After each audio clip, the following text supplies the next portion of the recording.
যে আমার আর আল্লাহর হাবিব সাল্লাল্লাহু আলাইহি ওয়াসাল্লামের থুতু মুবারক এক হয়েছে।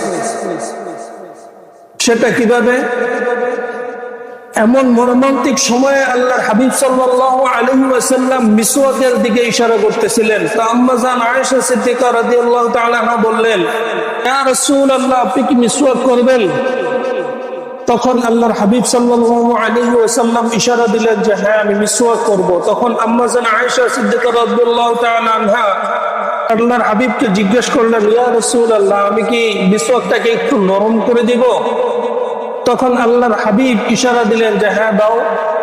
তো আম্মা জান আয়েশা সিদ্দিকা রাদিয়াল্লাহু তাআলা আনহা মুখে নিয়ে মিসওয়াকটারে চিবায়া চিবায়া নরম করে দিলেন। ওই মিসওয়াকটার মধ্যে আম্মা জান আয়েশা সিদ্দিকা রাদিয়াল্লাহু তাআলা আনহা মুখে লালা লাগানো ছিল, থুতু লাগানো ছিল। আল্লাহর হাবিব সাল্লাল্লাহু আলাইহি ওয়াসাল্লাম ওই লালা ওই থুতু অবস্থায় মিসওয়াকটা নিয়ে নিজে মিসওয়াক করতে শুরু করলেন।